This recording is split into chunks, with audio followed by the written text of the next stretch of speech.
relief for Arvind Kejriwal. The Supreme Court has granted an interim bail while referring his case to a higher bench. But it seems like Arvind Kejriwal's stay at the Tihar jail will continue because his judicial custody in the CBI case has been extended. Here's the report. Bringing a huge sigh of relief to Kejriwal and his party, the SC grants him interim bail in the ED case, saying that he has already served over 90 days behind bars. Reading out its ruling, a bench of justices comprising Sanjeev Khanna and Dipankar Datta cited the right of life and liberty of an individual. The Delhi CM, however, will remain in jail as he is also in custody in a separate CBI case linked to the liquor policy scam. The two-judge bench issues the order of interim bail after referring one of the issues in the case to a larger bench.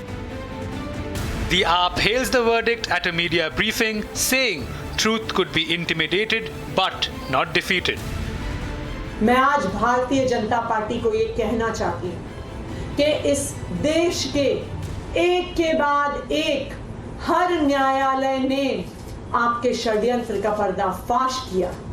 एक के बाद एक न्यायालय ने कहा है कि अरविंद केजरीवाल जी के खिलाफ सबूत नहीं है और आज एक के बाद एक हर न्यायालय अरविंद केजरीवाल जी को जमानत दे रहा है। सत्य परेशान हो सकता है लेकिन पराजित नहीं हो सकता। मैं अपनी तरफ से उन सभी लोगों को बधाई देना चाहता हूं जो इस केंद्र सरकार के अत्याचार से पिछले कई सालों से लड़ रहे हैं और खास तौर पे पीएमएलए के कारण उनके ऊपर अलग-अलग मौकों पे अत्याचार किया जा रहा है।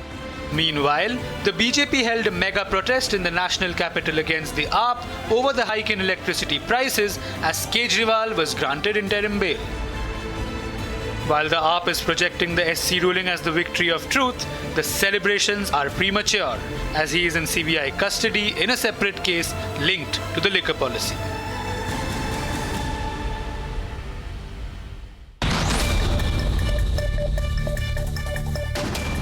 Let's now take a look at the other stories that we are tracking from the world of business. Tata Consultancy Services, the country's largest IT services company, on Thursday reported a net profit of 12,040 crore rupees in the first quarter of the current financial year, marking an annual increase of 9% from 11,074 crore rupees in the same period last year.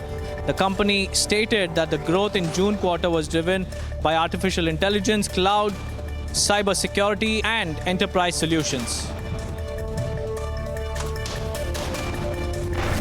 Inflation in the United States cooled in June for a third straight month, a sign that the worst price spike in 4 decades is steadily fading and may usher in the interest rate cuts as well by the Federal Reserve. Consumer prices declined 0.1% from May to June after having remained flat the previous month, the government reported on Thursday.